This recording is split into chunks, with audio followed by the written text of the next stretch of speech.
हरि कृष्णा, राधे राधे। आपका स्वागत है आपके अपने चैनल अनुभव ज्ञान गंगा में।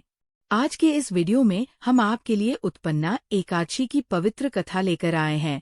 ये कथा हमें भगवान श्री कृष्ण और महाराज युधिष्ठिर के संवाद से प्राप्त होती है। एक दिन महाराज युधिष्ठिर ने भगवान श्री कृष्ण से पूछा, प्रभु, आपने कहा कि सहस्र यज्ञ करने से जो पुण्य प्राप्त होता है वह मात्र एक एकादशी व्रत से प्राप्त पुण्य के समकक्ष नहीं हो सकता।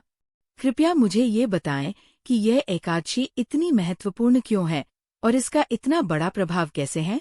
ये सुनकर भगवान श्री कृष्ण मुस्कराए और बोले, हे राजन, मार्गशीर्ष मास के कृष्ण पक्ष में जो एकादशी आती है उसे उत्पन्ना एकादशी कहते हैं। इस दिन व्रत करना अत्यंत फलदायक होता है। इसका महत्व इतना है कि इसकी कथा सुनने मात्र से भी व्यक्ति के पापों का नाश हो जाता है। मैं तुम्हें ये कथा सुनाता हूँ। भगवान श्री कृष्ण ने कथा आरंभ करते हुए कहा, सतयुग में एक समय की बात है। मूल नामक एक अत्यंत शक्तिशाली और भयानक असुर था। उसने अपनी असीम शक्ति और क्रोध से सभी देवताओं को पराजित कर दिया था। देवराज इंद्र समेत समस्त देवताओं ने अपनी शक्ति खो दी और स्वर्ग पर उसका अधिकार हो गया। इस आपदा से मुक्ति पाने के लिए देवता ब्रह्मा जी के नेतृत्व में भगवान शिव के पास पहुँचे। उन्होंने भगवान शिव से प्रार्थना की, हे भोलेनाथ, कृपया हमें इस संकट से बचाएं। ये असुर हमारे विनाश पर उतारू है। भगवान शिव ने उत्तर दिया, हे देवगण, ये संकट बहुत बड़ा है और केवल भगवान विष्णु ही इसे समाप्त कर सकते हैं। आप सभी शीघ्रता से उनके पास जाएं। वे ही आपको इससे मुक्ति प्रदान कर सकते हैं। ये सुनकर सभी देवता क्षीर सागर पहुँचे और भगवान विष्णु से प्रार्थना की। उन्होंने कहा, हे श्रीहरि, हे कमलनयन, त्रिलोक में आतंक फैलाने वाला ये असुर मूर अब हमें नष्ट करने पर आमादा है। उसकी शक्ति इतनी बढ़ गई है कि उसने सभी देवताओं को पराजित कर दिया है।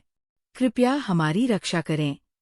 भगवान विष्णु ने ये सुनते ही क्रोधित होकर कहा, इस असुर का विनाश निश्चित है।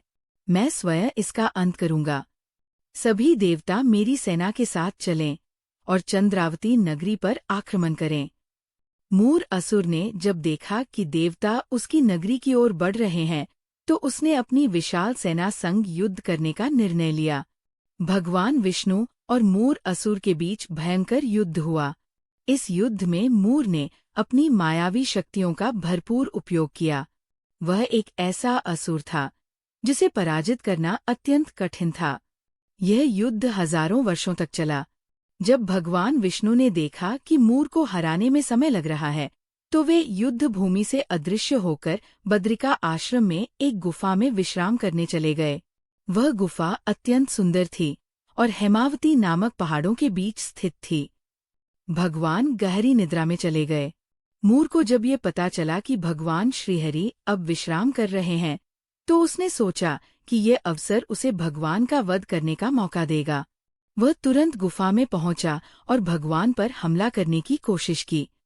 लेकिन तभी भगवान के दिव्य शरीर से एक अत्यंत तेजस्वी कन्या प्रकट हुई।